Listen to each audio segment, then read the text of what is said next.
Hello दोस्तों, कैसे हैं आप लोग। देखिए, आज का टॉपिक है इरावती कर्वे। ठीक है, इसमें कर्व लिखा है तो कर्वे आप कर सकते हैं। और ये जितने भी थिंकर्स हैं सेट के और नेट के सिलेबस में, यूनिट फर्स्ट में, ये अंतिम थिंकर्स हैं। इसके बाद पूरा यूनिट फर्स्ट कंप्लीट हो चुकी होगी और बहुत कम समय में कंप्लीट कराया है हमने। यदि आप सभी वीडियोस को एक बार देखना चाहेंगे, पूरे थिंकर्स का एक बार रिवीजन करना चाहेंगे, तो 4 से 5 घंटे में करीब करीब आप पूरे थिंकर्स को कवर कर सकते हैं। 4 से 5 घंटे में, ज़्यादा नहीं है, 4 to 5 आवर्स में आप कवर कर सकते हैं।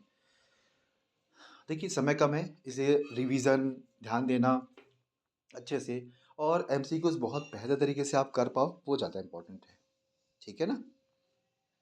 चलिए हम लोग स्टार्ट करते हैं। हमेशा हम थिंकर्स को 3 भागों में बांटते हैं। पहला तो है एक जीवन परिचय, दूसरा उनकी मुख्य अवधारणाएं, और तीसरा जो मुख्य है उनका, उनकी किताबें।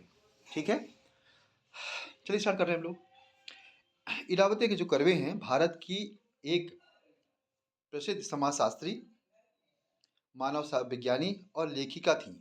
उनका जन्म महाराष्ट्र के वर्धा जिले में हुआ था और वह भारत में नवविज्ञान और समाजशास्त्र के क्षेत्र में अग्रणी मानी जाती हैं।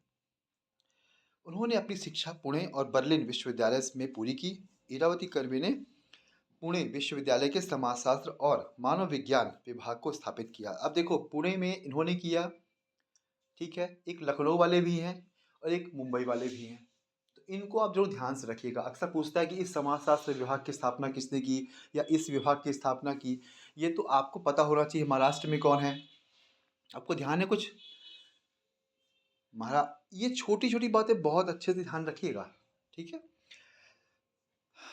और वहाँ लंबे समय तक अध्यापन कार्य किया। उनका शोध जाति व्यवस्था, भारतीय परिवार प्रणाली और प्राचीन भारतीय साहित्य के समाजशास्त्रीय अध्ययन पर केंद्रित था। मुख्य अवधारणाएं। भारतीय परिवार प्रणाली। कर्वे ने भारतीय संयुक्त परिवार प्रणाली का गहन अध्ययन किया। ये पहली अवधारणा चल रही है, ठीक है। और उनके अनुसार भारतीय परिवार प्रणाली में सामाजिक, आर्थिक और सांस्कृतिक मूल्यों का समावेश होता है। उन्होंने परिवारों में हो रहे परिवर्तनों का विश्लेषण किया, जैसे कि शहरीकरण के कारण संयुक्त परिवारों का विघटन। ये एक अवधारणा हो गई। अब दूसरे में आते हैं हम लोग। जाति और वंशानुक्रम, ये क्या है।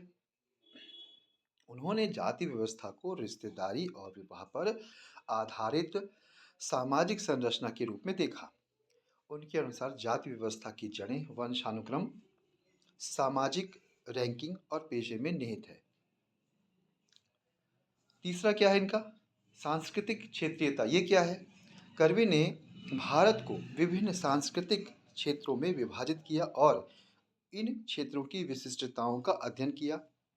उनके अनुसार भारत की विविधता उनकी संस्कृति का एक प्रमुख तत्व है।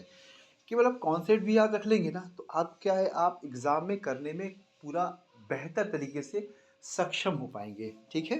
नेक्स्ट है धर्म और परंपरा। इसमें क्या कहा उन्होंने। उन्होंने भारतीय समाज में धर्म और परंपराओं के महत्व को समझाया। उनके अध्ययन में धार्मिक ग्रंथों और परंपराओं के समाज पर प्रभाव को प्रमुखता दी गई है। नेक्स्ट है आपका जाति का समाज शास्त्रीय अध्ययन। उन्होंने जाति के सामाजिक और सांस्कृतिक पहलुओं का विश्लेषण किया। उनके अनुसार जाति व्यवस्था एक स्थिर प्रणाली नहीं है, बल्कि यह समय और स्थान के साथ बदलती रहती है। अब किताबों में आते हैं। देखिए, पहली है किनशिप ऑर्गेनाइजेशन इन इंडिया। यह उनकी सबसे प्रसिद्ध पुस्तक है। इसमें उन्होंने भारत में रिश्तेदारी और वंश पर आधारित सामाजिक संरचना का अध्ययन किया। उन्होंने भारतीय समाज को एक जटिल रिश्तेदारी नेटवर्क के रूप में प्रस्तुत किया। दूसरी कौन सी है, हिंदू सोसाइटी एंड इंटरप्रिटेशन। ये क्या है। इस पुस्तक में उन्होंने हिंदू समाज की संरचना और उसकी धार्मिक और सांस्कृतिक परंपराओं का विश्लेषण किया। इसमें जाति व्यवस्था और सामाजिक पदानुक्रम की व्याख्या की गई है। ठीक है। नेक्स्ट आते हैं Yuganta, the end of the epoch. ये क्या है। यह पुस्तक महाभारत के पात्रों का समाज शास्त्रीय और नृविज्ञान आधारित विश्लेषण है।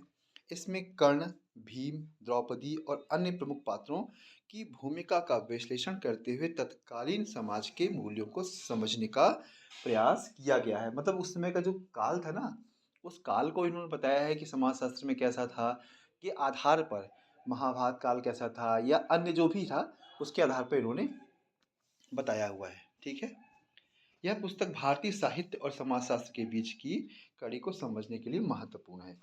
नेक्स्ट है group relations in village community. ये क्या है? इस पुस्तक में उन्होंने भारतीय ग्रामीण समाज में सामाजिक समूहों और उनके आपसी संबंधों का अध्ययन किया है। मतलब एक भारतीय जो ग्रामीण समाज है उसमें सामाजिक समूह और उनके आपसी संबंधों का अध्ययन किया है। Anthropometry of the Marathas. ये क्या है? इस पुस्तक में उन्होंने मराठा समुदाय के शारीरिक और सांस्कृतिक पहलुओं का नरविज्ञान आधारित विश्लेषण किया हुआ है। मतलब किताबों के नाम है, एक बार आप ध्यान से पढ़ लेंगे तो आपको कम से कम एलिमिनेशन करने में बहुत अच्छे से आसानी होगी। ठीक है? नेक्स्ट क्या है? मराठी लोकांची संस्कृति। ये क्या है? यह मराठी समाज और उसकी संस्कृति पर आधारित उनकी एक महत्वपूर्ण रचना है, क्योंकि महाराष्ट्र थी तो जो जिस क्षेत्र से होता है, हमेशा कभी भी कोई थिंकर्स पढ़िए, वो किस क्षेत्र से थे, उनका जन्म कहाँ हुआ, उस समय उनकी परिस्थितियाँ कैसी थी, समाज कैसा था, वातावरण कैसा था, घटनाक्रम कैसा था, इसका उनके कार्यों पर बहुत ज़्यादा प्रभाव पड़ता है। ठीक है? ये आपका पूरा कंप्लीट हो गया है। अब आप इसको अच्छे से पूरे थिंकर्स को पढ़ लीजिए। कोई भी आपको प्रॉब्लम हो, कोई भी दिक्कत हो तो आराम से हमें आप मैसेज कर सकते हैं। कमेंट्स में आप जो भी करेंगे हम उसको रिप्लाई करने की कोशिश करेंगे। ठीक है? Okay, thank you very much.